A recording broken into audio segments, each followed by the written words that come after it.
Congresswoman Kat Cammack joins us now. She's a Republican of Florida, representing her state's 3rd congressional district. She serves as the lone Florida Republican on House Agriculture and on Homeland Security. She's the lead Republican on the Subcommittee for Emergency Preparedness, Response, and Recovery. She's the youngest Republican woman in the 117th Congress. She tweets at Rep. Kat Cammack. Congresswoman, welcome back. Hey, good morning. How are you doing? I'm great. How are you? How's life in Florida? I'm doing good. Oh, glad to hear. Hey, the weather is perfect. I wish it would stay this way all year round. Oh, nice. It's nice. Spring is here. It is with us, finally. Exactly. So much to discuss with you today. Let's get into it. The Russia sanctions. How are you feeling about those? I think that these half measures that have been done to date, that's exactly what they are. They're half measures. If we were serious from the beginning, Biden would have been more resolute in his words and his actions. But here we are today, and I think that there's been a lot of suffering, a lot of additional chaos and confusion as a result. I wish we would have gone in harder and before the invasion. It was well established and well known that this was going to happen. The intelligence community was spot on with their assessments. And so it was a missed mark by the Biden administration. So now we're playing catch up, and I think we've got to be even more firm and resolute in the sanctions that we impose.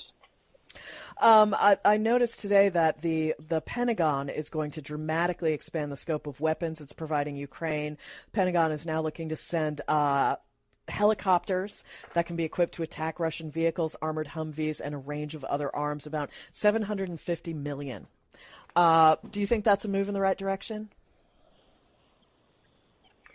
Listen, we had provided lethal aid last fall, and it was delayed in getting there. There's been logistics nightmares and, again, slow walking of the lethal aid that's been delivered.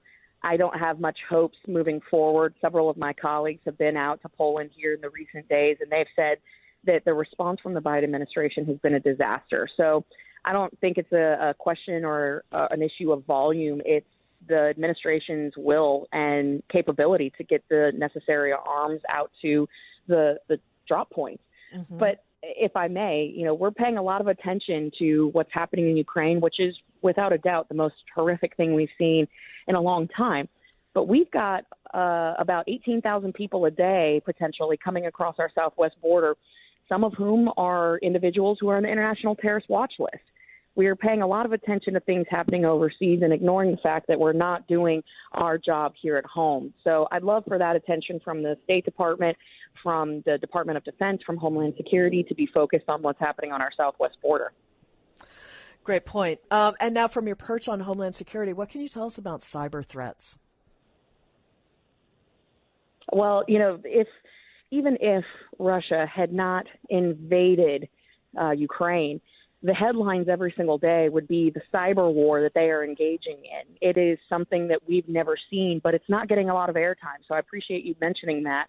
We've talked at length in both classified and unclassified settings about what is happening, both in Ukraine, but then also Russia and their engagement and their targeting of other entities and industries and nations. We just a couple weeks ago had a meeting with several of my local people here in Florida, municipalities, utilities, banking systems here in the state, talking about the increased threat. And so we've actually been engaging in a program called Shields Up, and it's designed to really beef up our systems and our infrastructure here because we have credible intelligence that there is an increased cyber threat here in the United States from Russian state actors.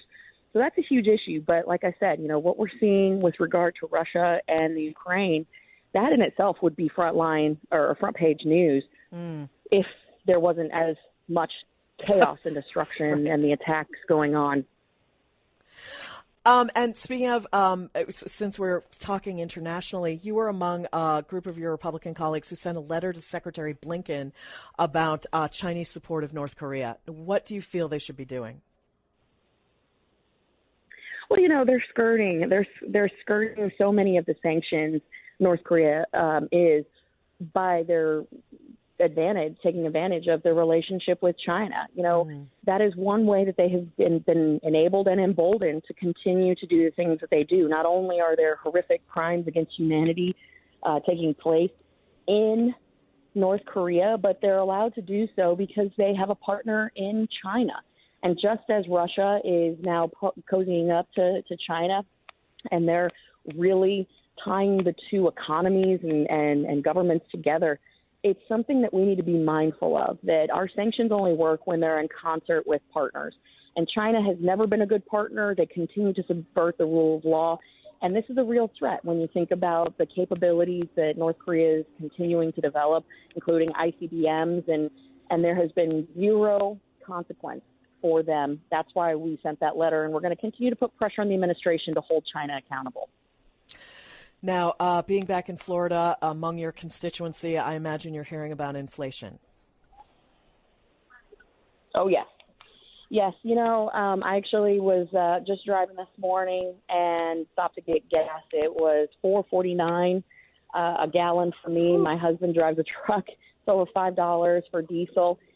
Again, half measures, very short-sighted approach from the administration as far as, going down and taking a third of our strategic reserves.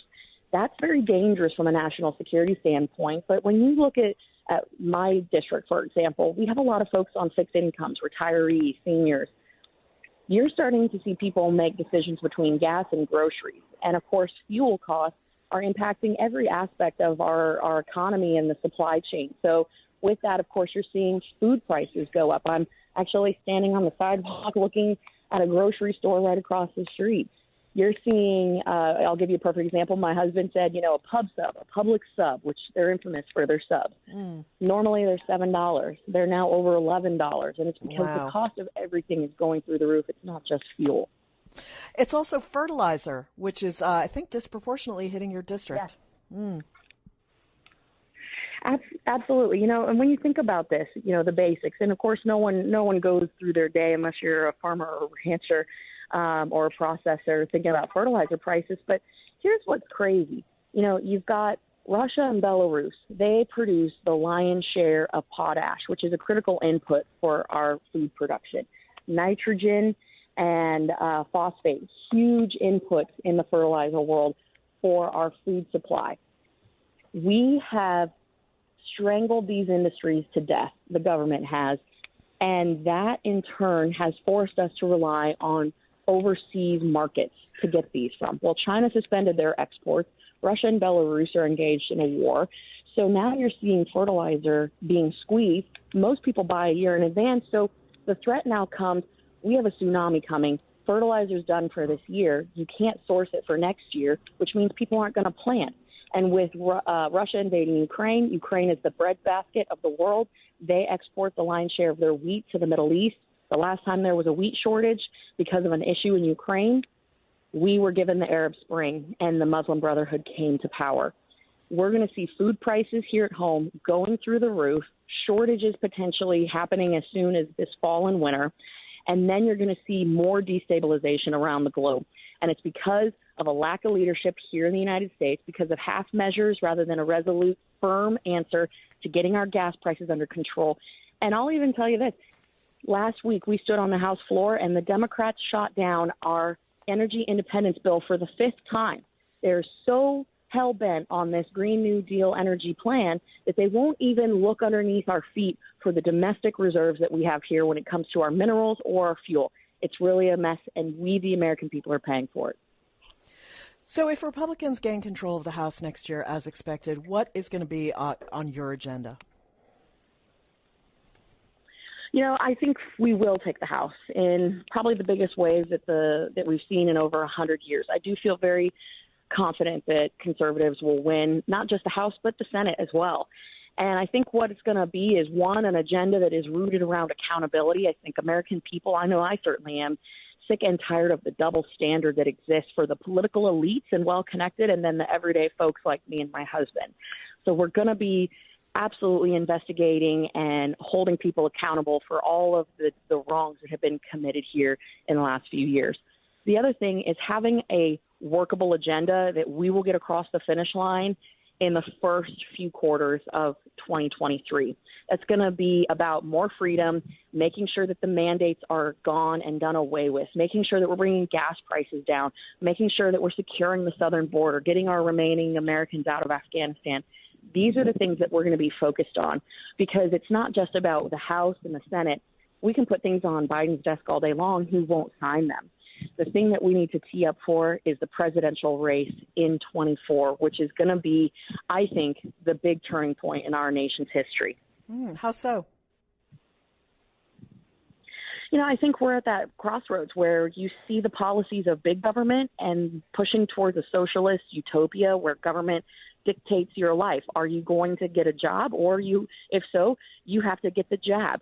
Are your kids going to be taught CRT, or are they going to allow parents and teachers to determine the curriculum?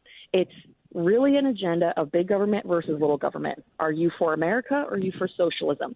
That, I think, is the question that is being asked right now, of how much government do you want in your lives, Americans? Because once the government gives something, they can easily take it away.